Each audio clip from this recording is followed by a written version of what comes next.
Whoa! Hi, Jeremy here with another video from the golfing curriculum. Today I'm talking about the swing as a whole and also a personal story. Some of you who've seen my videos have seen that I've got the ability to play right-handed and left-handed. It wasn't always like that, but it did give me a concept for the swing that I find helps people really understand how to hit the ball straight and what we're trying to do. I'm going to splice in a few trick shots as well to show you exactly what I mean, and well, let's dive into it, shall we? Wow! Now, I hit my first, this is absolutely true, I hit my first left-handed shot when I was aged 26. I was already a teaching professional and gave a lesson to a left-hander and asked whether I could try his club. I played football two-footed, I'm left-handed to right, but I'd never hit a ball left-handed properly. And what I found was that it felt quite good actually, but the big discovery was that a left-handed backswing, you see, like that, is actually pretty much the same, if I complete it, as my right-handed follow-through. In other words, the swing was pretty much a mirror image on either side. So what I had to do was not mess too much with the path, but simply focus on making a sort of backhand shot. If you think of a tennis player playing right-handed, left-handed golf is a backhanded shot. There's a rule of parallels as well. So when the club is horizontal, it should also be parallel to the target line. You can see here that the club has disappeared. My daughter calls this being on the clock, and that would be off the clock, and so would that clock. And this is a really important place to start the swing. So parallel here, go up to the top, the hands are over, in this instance, my left shoulder, and if I get to parallel, I used to be able to do that, then you can see that the club is also parallel to the target line and parallel to the ground. Coming back in, if you want to hit a straight shot, then parallel is a good idea here too, and here as well. Then the club on this mirror image path starts to move from inside the line back to square, along the line for a little bit, and then back inside. The work it would be nice to speed it up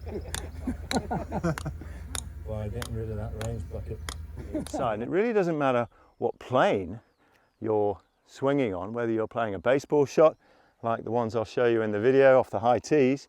You can see then that the swing follows a really mirror image path. It's the same on one side and it's the same on the other for angle. Easier. Wow. A much easier look to it. Oh, lovely. And love it. And golf we tip over, so the posture in many ways determines the plane, but you can see the same idea. Up here and back down again, and the hands finish over the other shoulder. That way, with a good grip, the path of my club can be from inside to square and back inside again. Now, this is not just important for full swing, it's really important for short game because it determines where you hit the ground. Let me show you exactly how that works. There we go. Now, I'll do this briefly. It's the topic of another video that you'll find on the chipping playlist. 9 o'clock here and 3 o'clock there is really important because that determines where you hit the ground as well. And if you get on the clock, your divots will always be 4 inches inside the front heel. If we get too far around here, not only will the shots be offline, you'll also miss-hit them. Hit the ground first. If you miss the ground, you'll hit it thin. And what we want is to be on the clock so that not only does the ball go straight, but we strike it with that crisp ball turf contact. If you get, there we go. And if you get on the clock, you can do it. If you don't, you'll get a pattern of shots. So if your swing is in to out that way, you'll get fats with the short irons You get misdirected short irons as well, but you'll be a good driver, but you might be a terrible chipper as well. What you'll get is straight right occasionally. You'll get a draw and maybe an overhook, and as I said, the miss it will be the fat. If you do it the other way, if you go out to in, you'll be a good chipper because the divot will be beyond the ball. You'll be reasonably good with the short irons, although you will pull them a little bit because the path of the club is across you in this fashion, but you'll be not very good with the driver. You will slice that, and that costs you distance. So you'll have strengths and weaknesses now by not being on the clock. Summarize. This idea of the swing being a mirror image is a really good one.